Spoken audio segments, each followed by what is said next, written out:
This initiative also ties into the Sustainable Development Goal set by the United Nations General Assembly under goal number 15, Life Below Water. Our seminar today discusses technology that will contribute to this initiative as well as the overall goals of cleaning up our seas. It discusses artificial intelligence that will detect and quantify microplastic debris in the waters, as plastic debris is one of the biggest threats to marine life and water pollution. The work that will be presented here today is utmost important. Again, I would like to thank Dr. Mohamed Gaber and Dr. Ibrahim Moawad for their incredible hard work and efforts in creating this seminar series. Without further ado, I would like also to welcome Dr. Frederic Stahl from the German Research Center for Artificial Intelligence and wish you a very successful seminar. Thank you so much.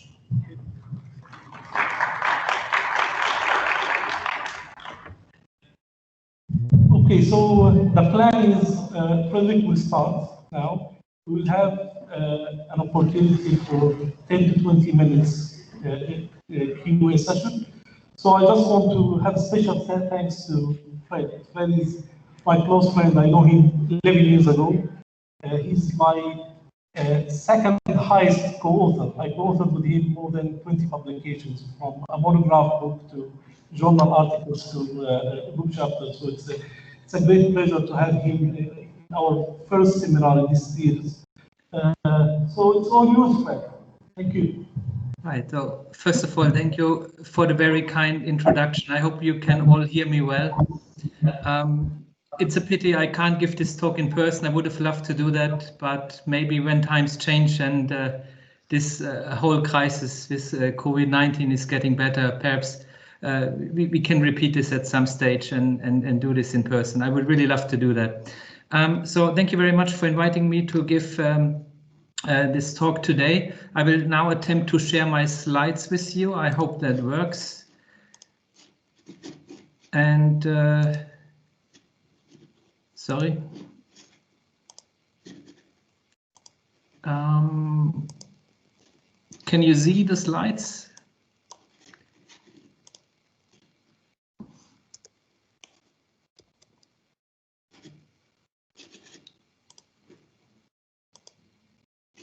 So I can see the slides, but I can't see you. I hope it. Please shout if you can't see them, and then I will try to wait a bit for it to load. So, well, before I start the talk, I'd like to first give a few words on actually who we are at the German Research Center for Artificial Intelligence. And I have also heard that that the audience is quite diverse, so there might be some computer science students in the first year, but there may also be medical students here. So I've decided to also put a bit of an introduction to artificial intelligence, machine learning, and neural networks in the talk. Good. So, well, who are we at the German Research Center for Artificial Intelligence? So we are actually the DFKI laboratory in Lower Saxony. So we are a federal state, Germany, and our research department is located in Lower Saxony, which is at the very north in Germany, which is very close to the North Sea. And our research department is dedicated to marine perception. So that means we do all sorts of research that is related to water, mainly in the seawater, salty water, but also in river environments, lakes, etc. Anything that has to do with water, really, and environment is where we are interested in.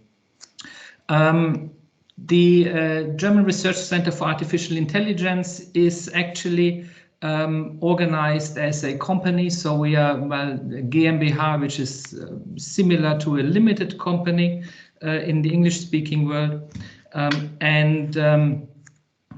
We are a public-private partnership, which means that our shareholders are a range of companies, which you see displayed here, but also some of the local states in Germany. So we are a non-profit company. So we do not try to make profit, we try to do research. We actually been there since 1988. So, well, AI is being a buzzword these days, but we actually have been doing this for a very long time. And with about 700 researchers and over 1,000 employees in total, I think we are at least the largest public research center for AI. So we have about 20 research departments and actually over 20 research departments and 4 departments that are highlighted here in red. These are the ones in Lower Saxony. So you see on the map, the red dot at the very top, that is actually where I am sitting right now. So this is, we are relatively close to the seaside here, which is sort of imperative if you want to do research in marine perception. But enough of who we are. First, a few preliminaries, because I appreciate that the audience is quite diverse. So I thought it might be good with all these buzzwords floating around. What is AI? What is machine learning? Neural networks? To actually give a little bit of structure into this and to highlight at least the basic ideas behind it. So AI versus machine learning versus deep learning. Well, what is AI? I've looked for some good definitions of it, and a good one that I found is from Chu and McCarthy, which is AI is typically defined as the ability of a machine to perform cognitive functions that we associate with human minds, such as perceiving, reasoning, learning, interacting with the environment, problem solving, exercising creativity. I'd actually like to give my personal view here. I mean, functions that we associate with human minds. I actually like to extend this with to actually the animal kingdom as well, because they're also, I think also a dog or a cat exhibits some intelligence, and a lot of the techniques we use in AI are actually inspired from biological brains. So I wouldn't just say human brains, I would say biological brains. So in a way, AI is this definition, AI is actually a very large area of research. And one subset of research within artificial intelligence is machine learning. So machine learning is defined as the study of computer algorithms that allow computer programs to automatically improve through experience. So it is a way that computers learn, how computer programs learn. So in contrast to traditional programming, automatization through programming, where you have rules and data and you apply your classical program in order to where your program applies the rules on the data to derive answers. We actually, in machine learning, we try to derive the rules. So we give the machine, okay, this is the data and this is what the answer should be. Now learn some function, some model that actually maps this data onto to produce the correct answers. And a subset of machine learning is are neural networks. And a subset of neural networks a technique is deep learning techniques or convolutional neural networks, or short CNNs. So this is a little bit at my heart that to mention here that when people talk about machine learning, they often refer to neural networks or to deep learning. It's actually not the same. Deep learning or neural networks is one technique of machine learning. There are many more techniques. There is ensemble learning. I know that Professor Gaber is doing a lot of work in the area of ensemble learning. There are decision trees, knife-based techniques. There are many techniques here. But the talk I'm giving today, the research here, we are actually using deep learning or convolutional neural networks. So I have another 2 slides on these networks. So what is a neural network? So a neural network is inspired by how biological brains work. So on the top left of the slide, you have depicted a biological neuron. So we have a neuron and we have connections to this neuron from other neurons. And these neurons, they receive signals from neurons, which are usually in some form of some electrical signal.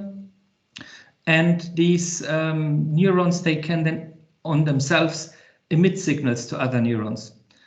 So, and in artificial intelligence, or in particular in machine learning, and there in the area of neural networks, artificial neural networks, we actually try to simulate this or emulate this in a computer program. So where we have inputs from other neurons, and we have some summing functions that sum up the different signals, and some activation or transfer function that then triggers the neuron to fire themselves and to pass on some signal to other neurons they are connected to. And in an artificial neural network, we have them organized in, we have a large number of these neurons organized. So on the top right corner of the slide, you see a multi-layer perceptron where we have an input layer, and this input layer we feed in the data. Then we have some hidden layers in the middle, and then we have an output layer where we receive the answers. And these layers and neurons, they are connected. And these are the connections I have mentioned before of the perceptrons. And the task is now to actually make these to make these neural networks learn. So how do we use these neural networks once we have them? Well, we can typically use them for classification tasks. There are other tasks we can use them for, but the main tasks are classification tasks. So given a collection of data records, which we call training data, each record would contain a set of attributes, and one of the attributes is typically a class attribute, and this is an attribute of interest that we wish to predict if we have unseen data instances where we do not know this class. So we want to have a network that can make these sort of predictions. So for example, if you have images of cats or dogs, but you do not know if there's a cat or dog in it, and you want to have a neural network that you can use a neural network that automatizes, that learns from examples. So if you have a new cat, a new image, you can actually use the network to predict, is a cat depicted in the image or is a dog depicted in the image. Also, there one of the most one of the most popular applications of neural networks is visual intelligence or computational vision. There are other, you do not have to apply them just on image data. Of course, there's marketing data, you can apply them to financial data. There are many applications, so they're not just limited to image data. But of course, this is where they really excel, especially deep neural networks, and deliver relatively good results. But now we know what a neural network is, but how do we actually set a neural network up? I mean, there are connections. On these connections, there are weights. The signals are passed from neuron to neuron along these connections, and they're weighted in certain ways. So we all need to sort of modify this. We need to set these weights so in a way that it actually the neural network actually produces good results. So for this, we usually need examples. If you remember machine learning, we try to give the computer the answers and the data, and the computer has to derive the rules. So in this case, in our case, the rules is a neural network. So we have a set of labeled data. We need some data where we actually know the answers already. And we typically split this into 3 subsets. There should be no overlap between the subsets.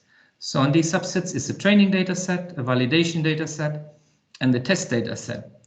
So what we do now with the training and the validation data, we adjust the weight. So we use the training data to adjust the weights, and on the validation data, we observe if the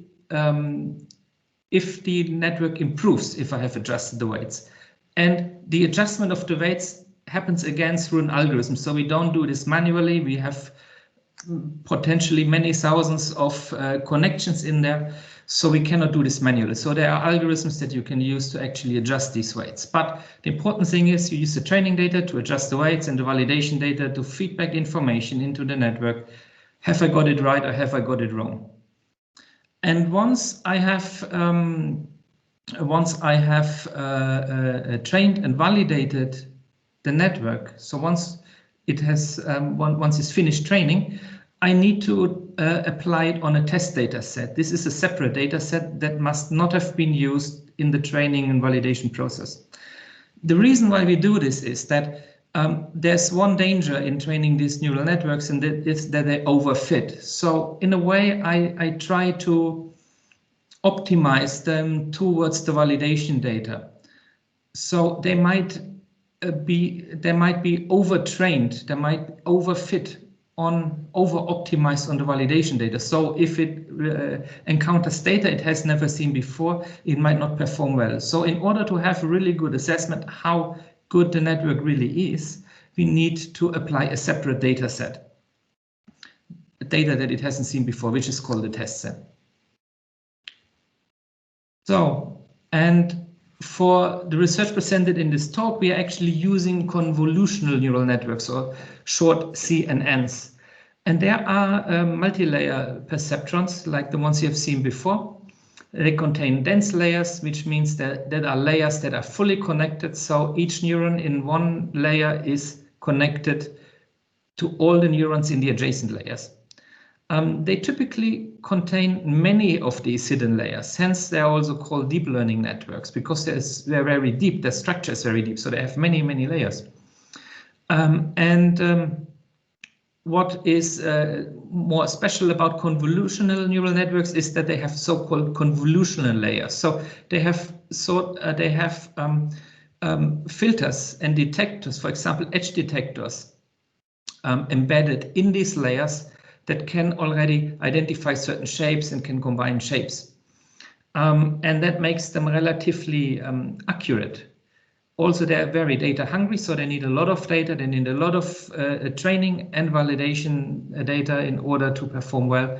They actually can be trained to a relatively high accuracy. And they're typically used, and they are very good for excel on image classification and object detection. And I've put in here a reference, which I think is a relatively good overview of deep learning and neural networks in general, and gives you a bit of a history of neural networks in general, which is a paper by Schmidhuber, Deep Learning in Neural Networks, an Overview. This paper is actually open access, so you should be able to download it free and read it. Good. So I think it's enough of the preliminaries. So I hope that gives you a bit of an idea what artificial intelligence is, what machine learning is, what neural networks is, and how they differ from each other. But now to the actual research we are doing at DFKI. This is just one research project I'm highlighting here. So we have many research projects that have not just to do with plastic debris detection. It's also, we have projects on other applications such as oil spill detection or soot detection in water and various other things. But this is actually a series of projects we have with the World Bank Group and with the University of Oldenburg, which is the local university here that we are working with. The results I'm presenting here is actually the pilot project we had and we conducted in Cambodia. And what it is about an artificial intelligence for the automatic aquatic macroplastic debris detection and quantification. So a bit of an outline, what is happening next? Well, I will give you a few slides on the motivation, why we want to do this research. Actually, you have heard at the beginning that one of the sustainability goals of the United Nations is to actually tackle the problem of of the plastic debris in the ocean. So that was already mentioned in the introduction. Fred, there is a... Yeah, okay. there was a bit of a synchronization problem with the slide. So, are you now in an outline slide or? Yeah. Okay. So have you seen the slide on convolutional neural networks? Probably. We stopped at the one about neural networks, the one that you described what a neural network is. The CNN one didn't come, no. And the training? Yeah, the training, test, and validation, that was the slide. Yep, okay. Okay. So yeah, I'm at an outline slide now for the actual research. So I will unshare it and share it again, see if that works. So.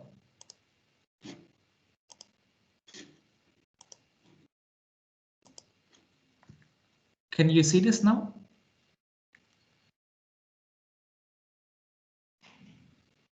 Can you see the slide? Yes. Thanks. Okay, good. So I will have a few slides on the motivation behind this research. We'll explain the experimental setting, give you an overview of the method, the data that we use and collected, share some initial results we have here, and well, a bit of a discussion and outlook what we are currently doing and where to go next. So this slide here, a motivation slide, I will just let this sink in for a minute. Have a look at this slide and try to think about what you can see here.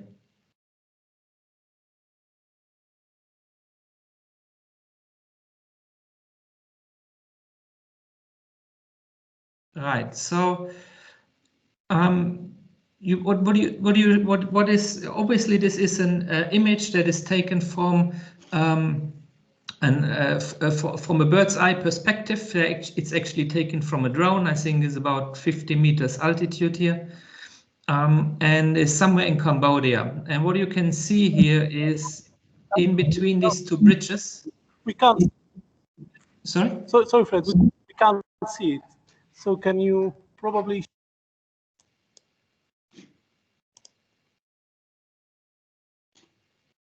share again? Can you see it now? The connection, so. No. Yeah, we can see it now. Motivation, right? Okay, yeah, maybe I don't go full screen. Maybe that's better for the system. Okay, so what you can see here is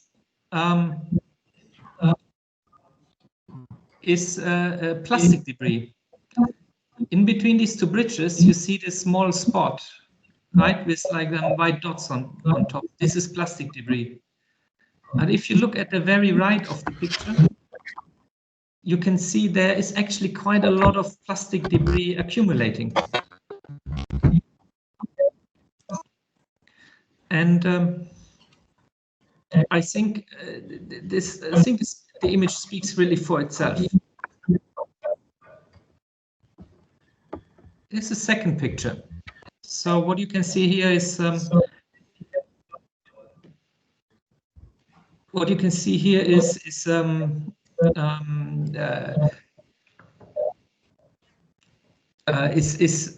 I have a feedback. I can hear myself right now. Okay. Okay, no, it's.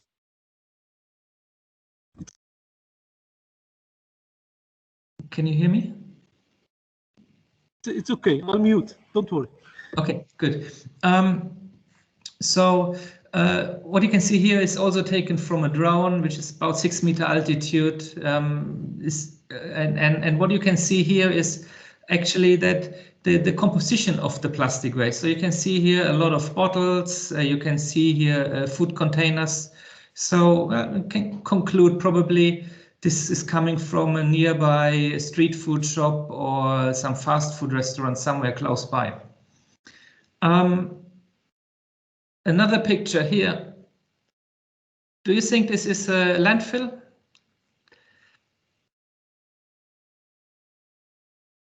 Actually, this is a river, if you believe it or not. This is actually a river that is simply so densely polluted that you actually cannot see the water anymore. We call this, this type of pollution, we call it a plastic carpet. So this is very dramatic, actually, and this is in an urban environment. This is in the middle of a city. And this is a scenario from the beach. Here you can see the plastic waste looks again a bit different. Here you have a lot of water bottles in there, but you can also see stuff like flip-flops. So there could be a hint that, well, there might be a problem with a holiday resort somewhere. So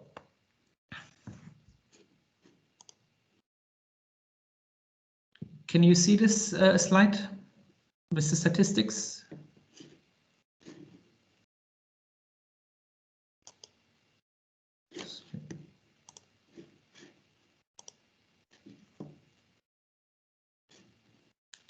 So,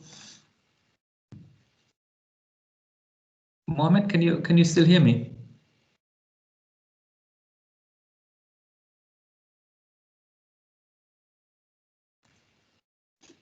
Okay, so what you see here is some statistics. They're a little bit old. Unfortunately, I couldn't find any newer ones. But what you can see here is how much plastic is actually produced. It's about 270 million metric tons of plastic waste every year. About 100 million metric tons are actually coastal plastic waste, so means they happen in the coastal areas. And about more than 30 metric tons of it is mismanaged, so means they actually do not end up in landfills, they do not end up in recycling plants, they end up somewhere in the wild. And about 8 million metric tons, they go into the ocean. So it's estimated that about 1.1 to 2.4 million metric tons of plastic plastic waste every year enters the ocean from rivers, just from rivers.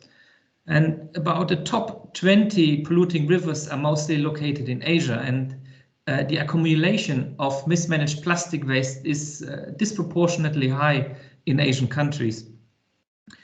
And what you can imagine, what happens in Asian countries, especially in Southeast Asia, there is the rainy season, so it will rain a lot and it will wash these plastic waste into the sea. So the rivers will be clean, but it will end up in the ocean. And once it is in the ocean, it's nearly impossible to get it out of there.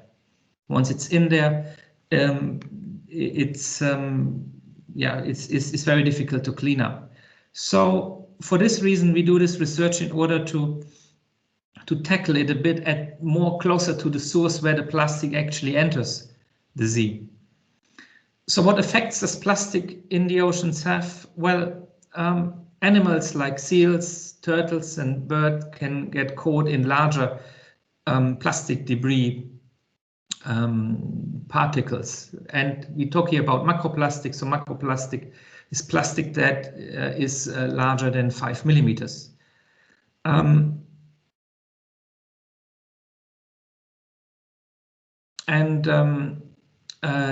Animals mistake often macroplastics as objects of their natural diet, so they eat them and they might die from it. And often these macroplastics later on disintegrate into microplastics. So microplastics, we speak of plastics that have a particle size of less than 5 millimeters. And they're equally problematic because they contain in phytoplankton. They have been found in stomachs of fishes, and they can enter the human food chain. So why do we need a study? Why do we need to try to monitor and quantify how much plastic there is? Well, if we can assess the plastic pollution on the objects in rivers and the number of debris items of certain types in rivers, then we have actionable information that can be used then by authorities to develop and governments to develop policies. to direct and support waste management and to better estimate the plastic emission from rivers into the ocean. So to understand the problem better in a way. So very few studies exist for remote sensing of plastics in rivers. So most of the studies that do exist, they either focus on beach scenarios and on land scenarios. So, and why do we do this particular study? Well, we work here with the World Bank, and the World Bank finances waste management in Cambodia.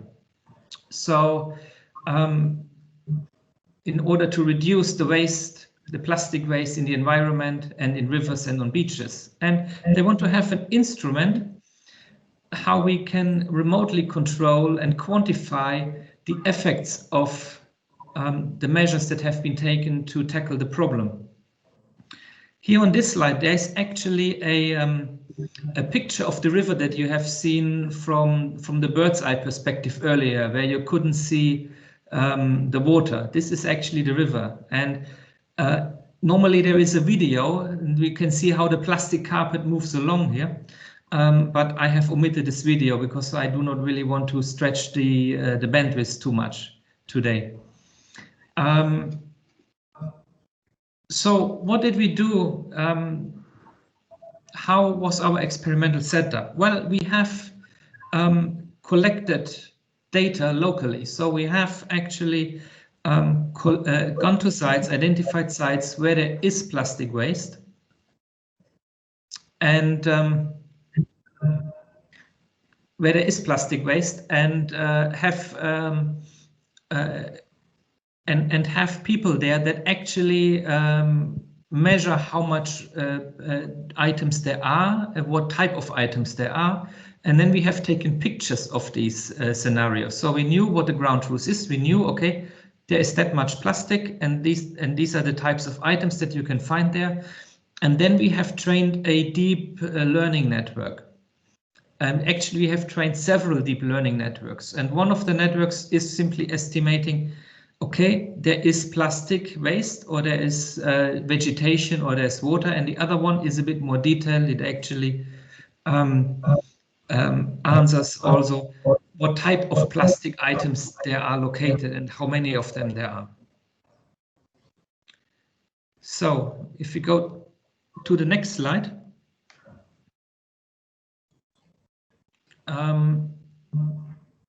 Mohamed, can you switch to the next slide?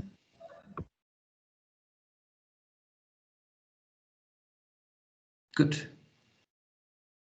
So what you can see here, we have conducted a study in Cambodia, in 3 cities in Cambodia, Siem Reap, Phnom Penh, and Sihanoukville. And we have actually tried to get our networks to work on different types of scenarios. So the beach scenarios, very thick plastic carpets, like in the river you've seen just on the slide before, and on more lightly polluted areas as well.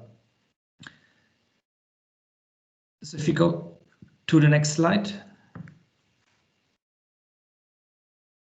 Now, so here you can see what we did on the ground. We actually did, if we identified an area with plastic waste, we tried different scenarios with different levels of pollution.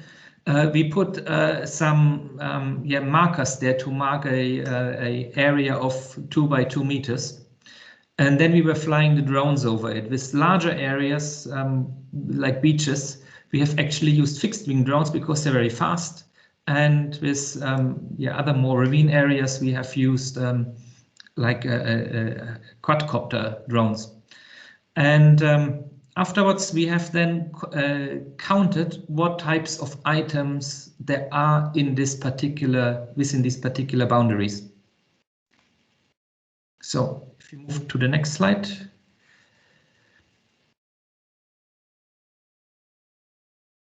Mohamed, can you move to the next slide? Yeah, thank you. So what we can see here is the drone we use, which is a Phantom drone. It has a 20 megapixel camera, so it's a fairly standard camera. And we have taken these pictures from a 6 meter altitude. And it's a fairly standard and fairly robust drone. And the reason we use this is because the company that we hired to fly these drones locally, they had a lot of experience with this drone. So if you go to the next slide, you can see the methodology that we use, like a high-level view of the methodology. Mohamed, can you click to the next slide? Yeah, good. So what we did is, once you have an input image with plastic waste, this input image will be chopped into tiles. So there are two different things that are happening. On the top, you can see a network that we term PDD, or plastic debris detector. So this is a bit more higher level network that detects if an area is polluted, if it contains water, if it contains vegetation, but it does not really assess yet what type of plastic there is. It just knows, okay, there is a lot of plastic or there is only a few items there. So we chop these images into tiles, and then each tile is then basically assessed by the AI what it contains, and you can see the resulting picture there, which is blue and gray. Blue is water, gray is pollution, and the green on the top right corner, you see like a little green spot, and this is vegetation. And this is what the output of the classifier, or the PDD neural network is giving you. And then once we have this information, which areas are polluted in the image, we give this, we use these areas of the image, we chop it into smaller tiles. And we have trained a different network that has a different set of classes, or a different set of answers, which are the individual plastic debris items that can possibly be found in the data. And it tries to classify that if in one of these tiles there is like a plastic bottle, there's a plastic cup, there are shoes, or there's something else in there. So the second network is a bit more detailed on what there is detected, but it's also more targeted because we do not need to examine the entire picture, only the portions that are actually polluted. So in the next slide, there is a high-level view of the architecture. So Mohamed, if you could go to the next slide. Yep. So here you can see a high-level view of the architecture we use. So you can see we have here several convolutional layers. So the large boxes there, conv2D, that stands for convolutional layer. So this is a neural network layer that has these filters applied, like edge detectors. And then the other two large boxes, dense layers, these are fully connected layers. So they have a lot of neurons in them, and they're fully connected to the adjacent layers. And you can see there are basically, in this network, there are 6 hidden layers. So it's a lot larger than the perceptrons that you have seen before on the slide. So they can get really, really large. We have trained this network using Adam Optimizer. So this is the algorithm that actually goes through the whole training and validation cycle and tries to adjust the weights. We have done this over the PDD network. We have trained over 20 epochs, so which means like there were 20 iterations until it stopped training, and the network that was a bit more fine-grained, looking at the individual items, we actually had 40 iterations there. So I'll show you how the data look like. If we go to the next slide. Mohamed, can you go to the next slide? Yeah. Yeah. Good. So these are the larger tiles that we've seen from the image before. So these are 100 by 100 pixels roughly, and what we do, this we used for the plastic debris detector, so only detecting if there's plastic in there or not. And it would detect Also the level of plastic contamination. So 1 or 2 plastic items would be a low plastic pollution, and high would be more than 3 plastic items in one of these 100 by 100 pixel squares. Actually, it says here 100 by 100 times 3. This is because we use an RGB camera. So the third dimension here is for the colors. So if you go on the next slide, there is the PDQ data set. Mohamed, if you can just click on the next slide. Yeah. So the PDQ data set is smaller tiles. Here we try to have them on a size where we can actually identify single items there. So there are 50 by 50 times 3 in the resolution. And well, one more slide ahead, you actually see an overview of the entire data set. So it's not the entire data set, these are just examples for every class, what you can see there. Good. So, and this is what we basically feed the neural network to learn and to train. So we actually have labelers employed here. We have about a group of 5 labelers who do basically then tell us, okay, in this image there is a plastic bottle, in this image there is a paper plate, or in this image there is some a small plastic bag. And we then use this labeled images. We have about 6,000 tiles here that we train the neural networks with, and these are all labeled by a human. And then once we have these images, we then these neural networks, you can of course apply them on data we have not seen before, but we need to go through the effort and actually manually labeling them first. So a quick look at the data. So and the different classes in it. On the graphs on the left-hand side, you can see the distribution of the class labels for the plastic debris detector network, which is basically water, vegetation, sand, litter high, litter low, and potentially something that the other, which means that the network has detected something that it has now not found a particular class for. So we can see there's a bit imbalance. So most of the pictures also contain vegetation and litter high.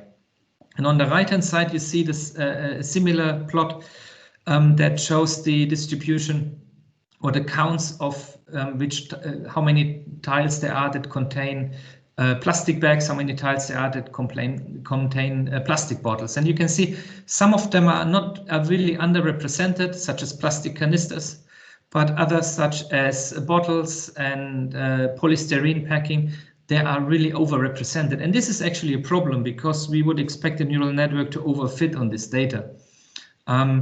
It would probably detect plastic bottles very well, but it will probably detect a lot of other things that are not plastic bottles as plastic bottles. So this is actually a problem that we are still facing at the moment.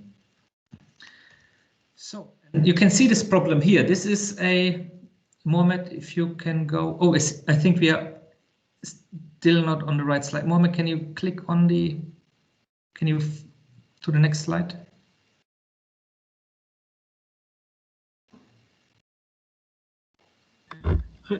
Actually, you are in control. So. Oh, I'm in control. I always see behind you the screen. Yeah. Okay, good.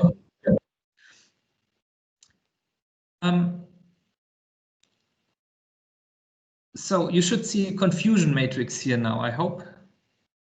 Yeah, good. So,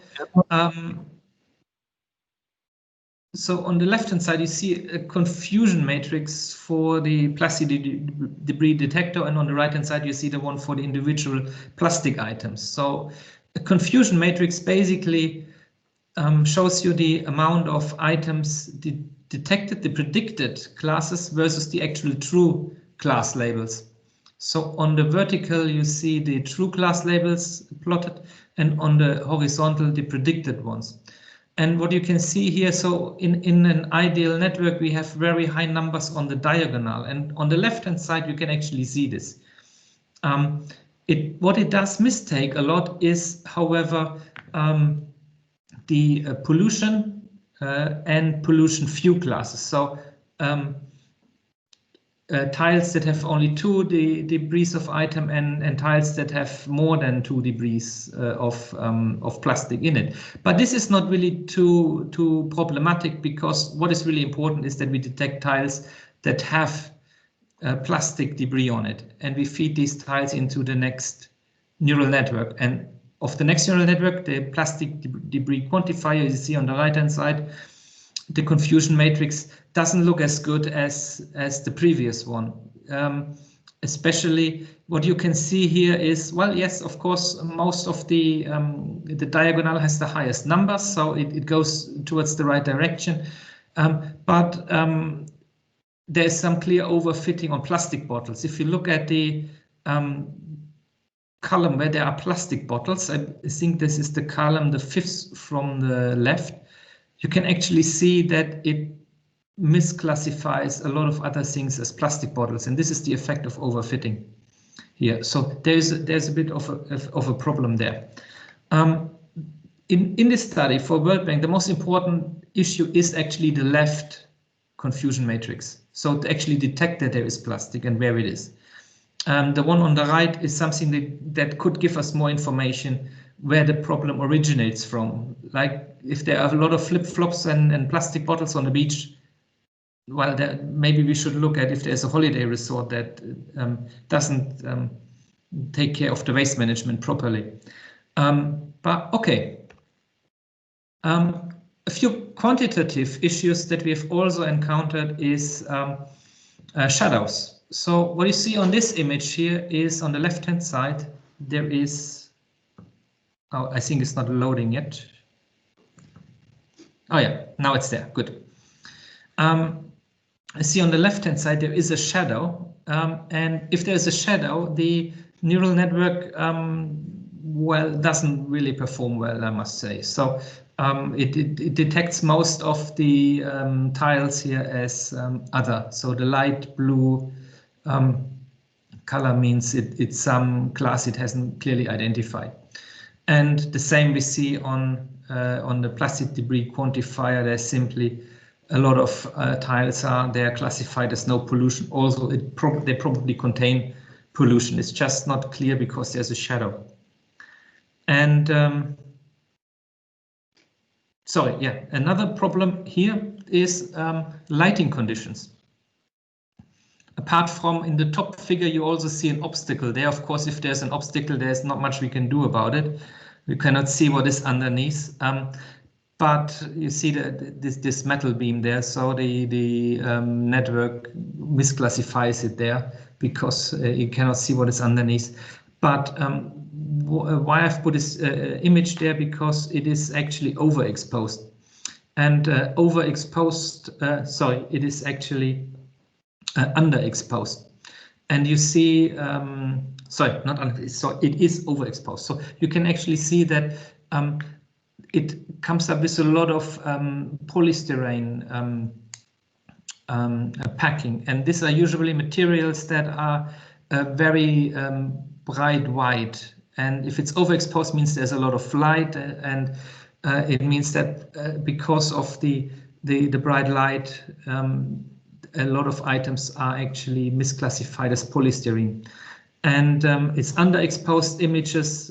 We had the effect that a lot of items are actually classified as bottles. So what we did with this study, actually, we derived operations manuals for drone pilots, how to take the pictures. So this was one of the outcomes here, that we actually, in subsequent projects and projects that may be conducted by us or by someone else, actually the drone pilots can get proper training how to go about taking the pictures, the images, so we can do this more reliably. And these sort of images and these sort of outcomes, they are quite visual, and they help the pilots to understand the problem, and they act accordingly. So as a summary, well, plastic debris detector is mostly able to detect pollution, assess its density, and it works on different types of scenes. But sunlight conditions are, can affect the classifications on both networks. Plastic debris quantifier is struggling to detect classes which only have a few samples in the data set. So yeah, the plastic bottles are overrepresented, so it's overfitting on this. But both plastic debris detector and plastic debris quantifier expected to work better if the number of images increases. And this is actually what we are doing right now. We actually have Cambodia project has been completed, and we are now currently in the Philippines, in Vietnam, and in Myanmar as well, conducting these. But this time with proper operating procedures for the drone pilots. Actually, in Vietnam, we should have gone ourselves because we actually got a brand new drone, which you see on this slide here, to fly over, and we actually have infrared cameras and multispectral cameras as well now to get to distinguish certain aspects of the images better. Unfortunately, due to Corona, we had to hire again a company that does that for us, but having the operations manuals and the operations standard operating procedures actually helped us a lot to improve the results there.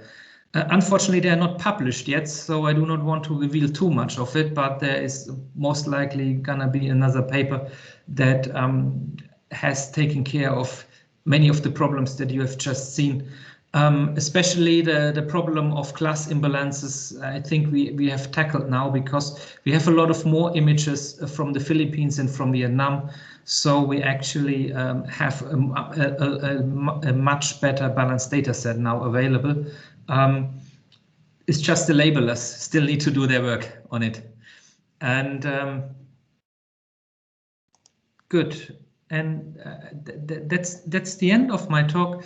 What you've seen here is also described in the paper, which you can see here. I've given you the DOI, this is an open access paper, so you can download it and read it for free. So it's freely accessible. And well, thank you very much, and I'm happy to take your questions now. Thank you very much. Thank you.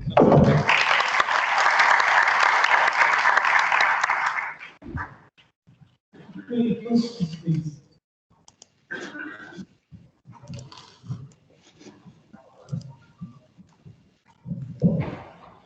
Thanks for the presentation. I'm curious, actually. By definition, artificial intelligence can exercise creativity. What would be the difference between human mind creativity and artificial intelligence creativity? What would be the discriminatory power? Another question, in this challenging era, what would be the future of the professors in the artificial intelligence, especially it's much faster than our progress? And the last question, is there any applications for artificial intelligence in biodegradation or bioremediation of plastics? Thank you. Okay, so I've understood there are 3 questions, but I have not acoustically heard them very well. So if someone could repeat this closer to the microphone would be great. The first question, maybe.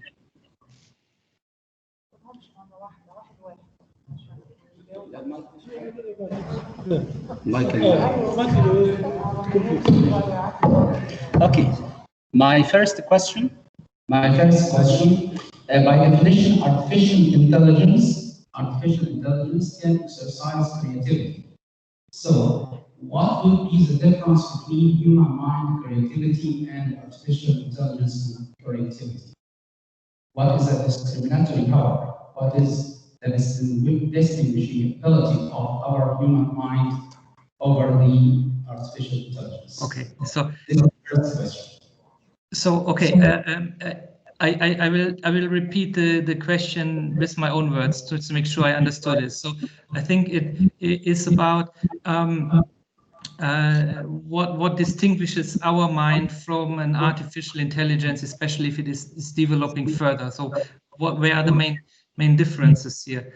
I think it's quite a philosophical question. So I'm more a technical person, but I think, in my opinion, the field of artificial intelligence does not really aim to develop a synthetic being, a synthetic human, or a synthetic self-conscious, self-aware intelligence. It is more inspired about how nature solves complex problems that are difficult to compute by current technology. So it looks into nature, how nature solves problems in order to apply some of the mechanisms in nature to automatize this in computers. So I think that this is not really where the field is heading to create artificial human beings or artificial animals or really complete artificial brains. It is all relatively so-called weak AI, where it actually tries to optimize on a particular problem, on a particular task, but it's not so much holistic. So the second question is, are there any applications of artificial intelligence on the biodegradation and biomediations of plastics, especially in biotechnology? We develop biodegradable plastics. So I'm curious to know if there is any further applications or approaches to be implemented for the biodegradation and biomediation process. So sorry, I did not get this acoustically. Could you maybe repeat it closer to the microphone? It was about applications, but didn't get much. Yes. Applications of biodegradation and biomediations of plastics. Are there any applications for artificial intelligence in this respect?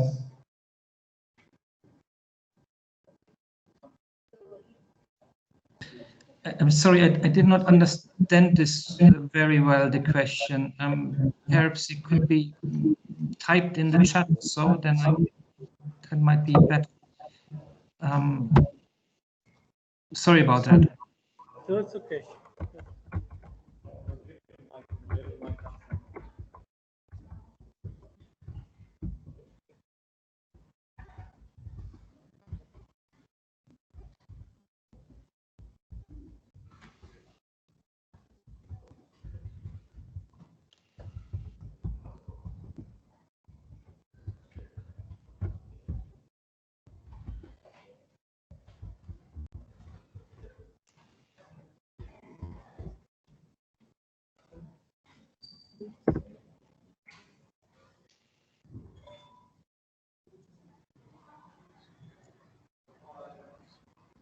Can you see it, Fred?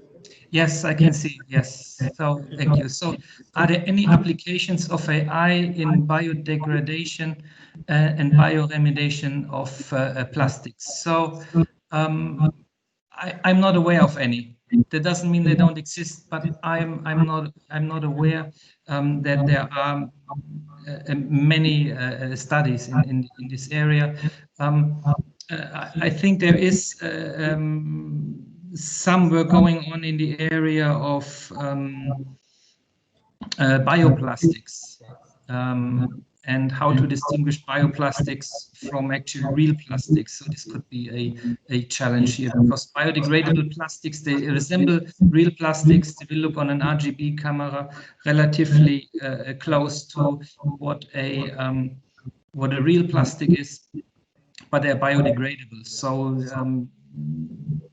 it's probably is a bit of difficult to distinguish between those from an AI perspective.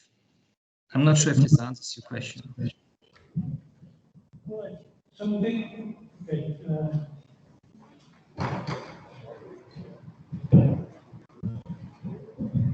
Good morning, Professor. I'm a first graduate in artificial intelligence. I'd like to ask a question about the drones that you are using.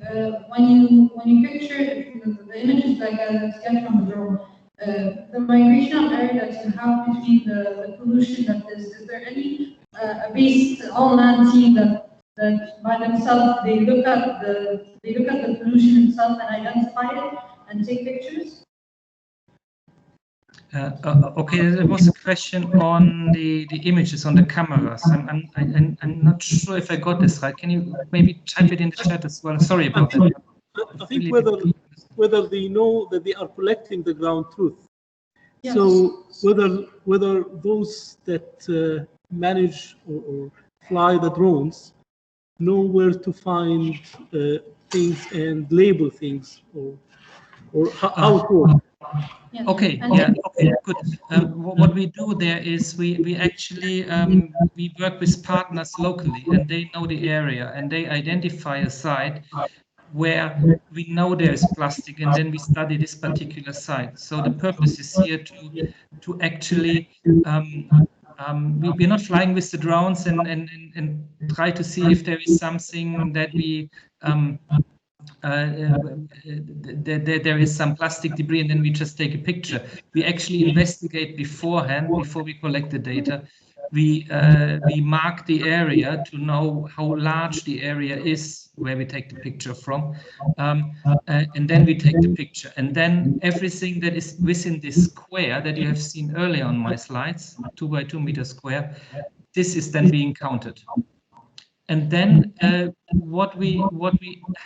problem that is actually an interesting question, because we cut the picture then into tiles. So from the ground truth that we get from the people that locally count the plastic debris is for the entire 2 by 2 meter square, but not for the individual tiles. So here for the tiles, we have people here that look at the images again and try to identify what is in a particular tile for training purposes. And then we look if this matches with the total count, roughly matches with the total count of plastic debris items of this type within this large square. Okay, thank you, Professor. You're welcome.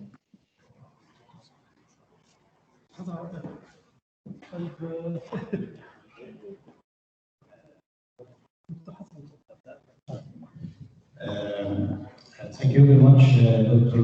Frederic. We're listing artificial intelligence, one of the hot topics, and I actually did touch some of the AI models before.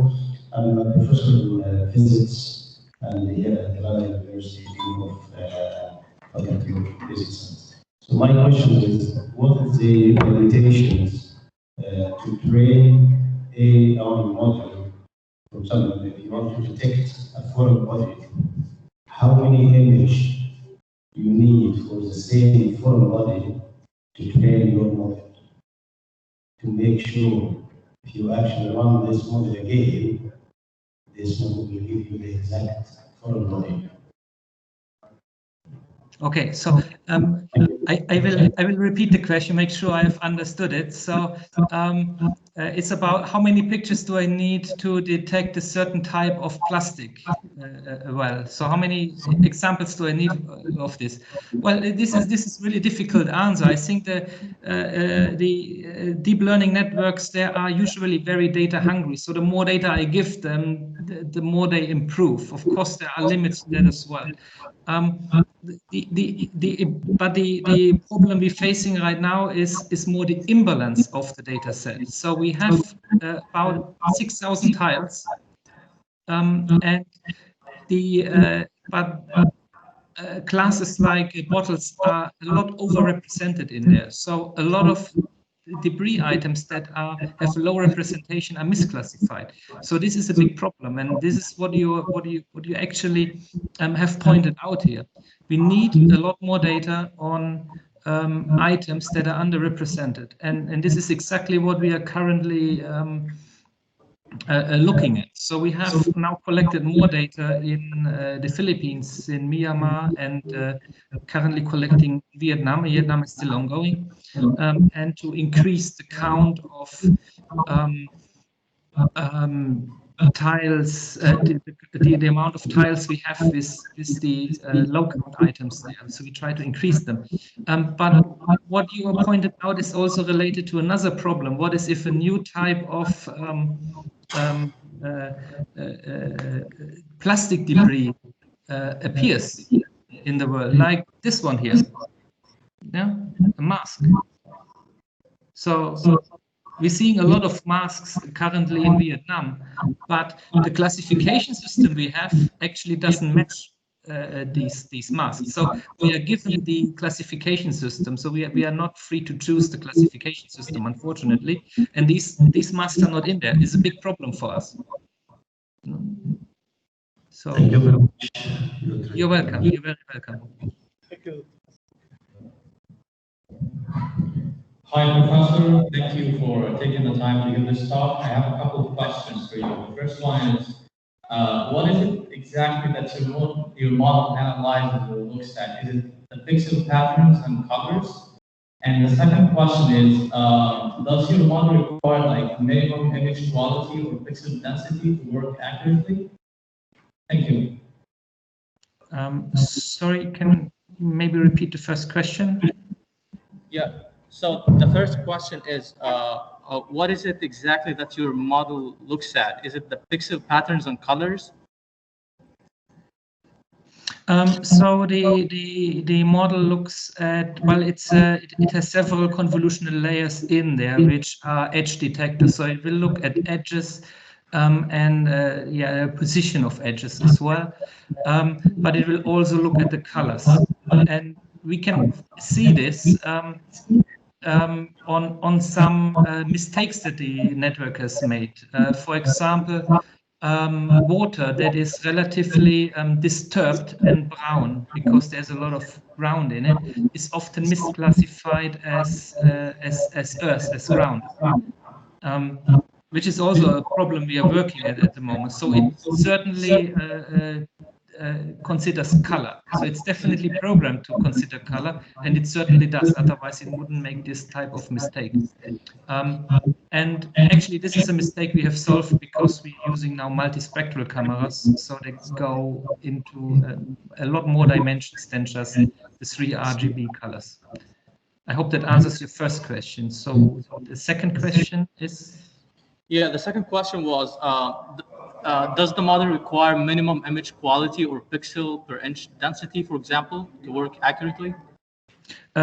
Yes, so all the images we have, I think I had it on one slide, I think about 4,000 something pixels times 3,000 something pixels. So it needs a certain, we actually tried it on images taken by mobile phones, and it still works relatively well, but it doesn't perform as well. So if it is the same resolution and quality as it has been trained for, it's better. But it still can cope with it if it's a lower quality. Okay, great. Thank you so much. You're welcome. Hello, doctor. My name is Mohamed Gaber, grade 1 in artificial intelligence. You is very interesting to us, and I have only one question. What is the position of the artificial intelligence in the future? Oh, the position of artificial intelligence in the future. If I would know that, it would be really, I would be a millionaire, I think. Yeah, I think it is also hinting at one of the earlier questions, which I heard like, okay, what will professors do when the artificial intelligence is getting over intelligent? I think I think we will see less of it, to be honest. I think we will see less of it. I think the technology has succeeded if it is non-invasive anymore, if it just runs aside the things we do. I think artificial intelligence will help us to automatize a lot of problems, like self-driving cars, will solve logistics problems, may help us to develop drugs and vaccines quicker, like with the current COVID-19 pandemic. So I think it can do us a lot of good. But of course, artificial intelligence, like any technology, also has risks in it. And I think that legislators and governments really have to still catch up with how to regulate AI to some extent, so that it is used for good. And here at DFKI, we have the vision that we use AI for the human. So we do not do research in anything that would harm a human being. So there's a real danger there. Difficult to predict the future. What will be the position of AI in the future? I think it will. We will see a lot of applications that contain AI and not even being aware of that they are AI based, and it will become natural to us. Artificially natural. Hello, Professor Frederic. Hello. Yeah. Vielen Dank. First of all, I have one question. You have used neural networks for your project. Are there any other machine learning algorithms that have been used for similar classification purposes? And what is the major advantage of neural networks in this respect over other algorithms? The first question I understood. The second question, I'm not sure if I understood it right. The second one is the same, is related. What is the major advantage of neural networks as a machine learning algorithm in this respect over other algorithms? Okay, good.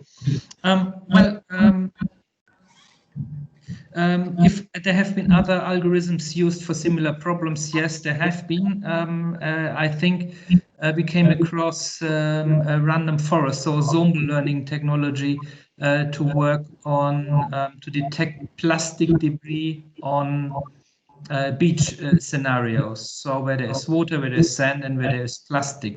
But they were relatively limited to this type of scenario. So they certainly work, they certainly can be used, they can certainly be considered as a technology.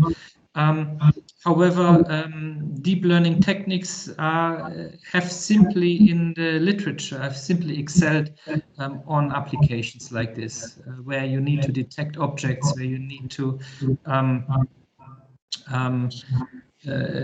classify images, and this is why we have used them. We have also considered alternatives, but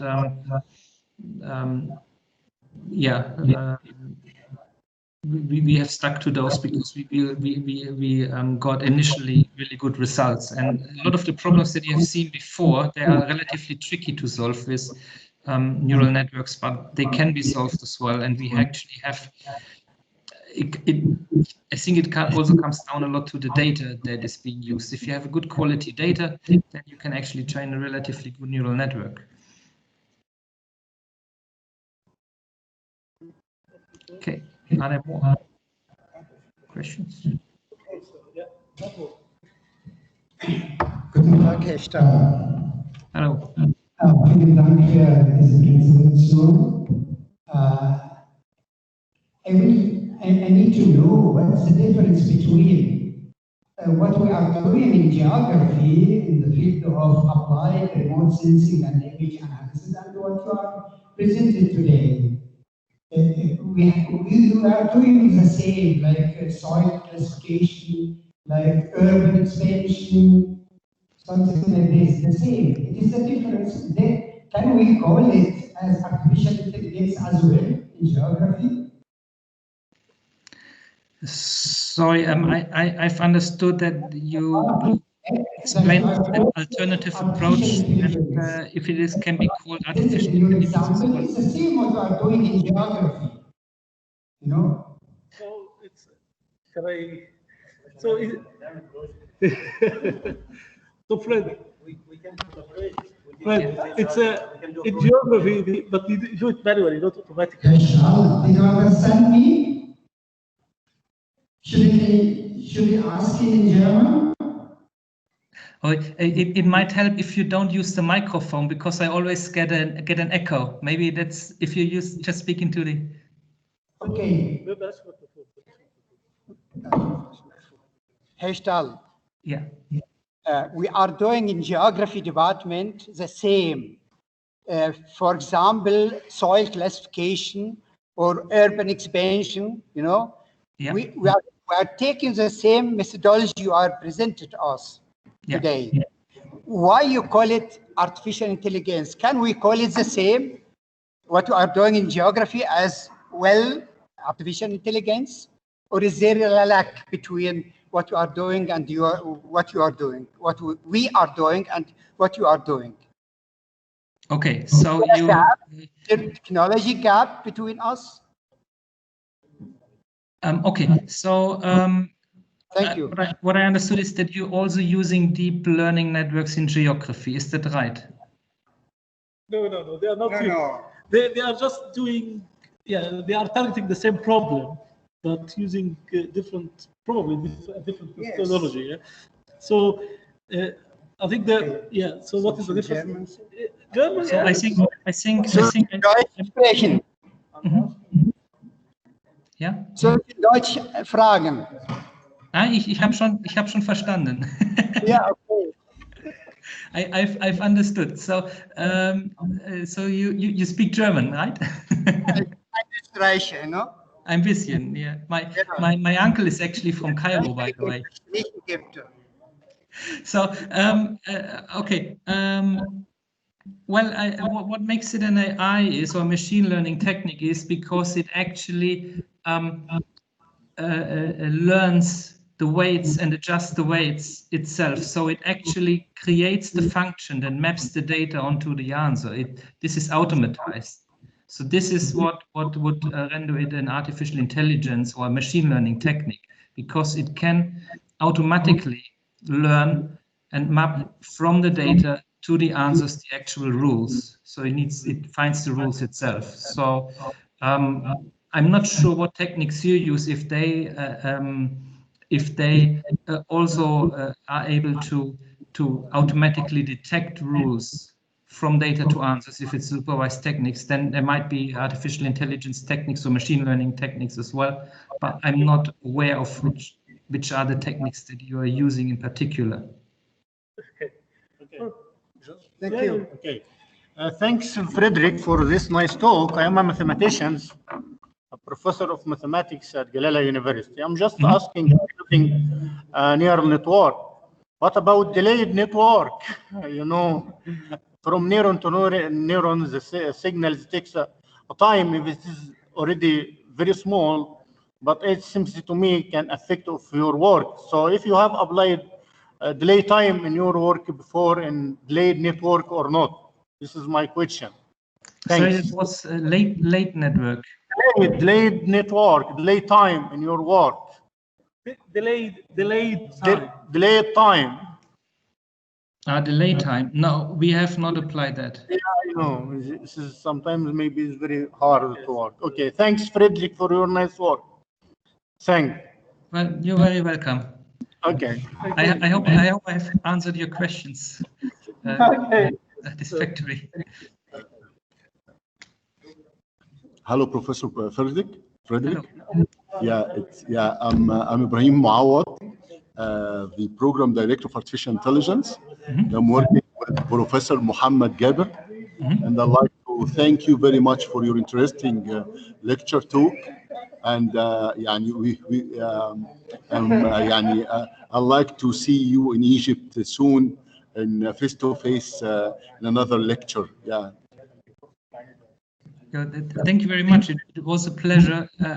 Thank you very much for the invitation. I felt honored to give this inaugural talk, and certainly I hope you liked the talk.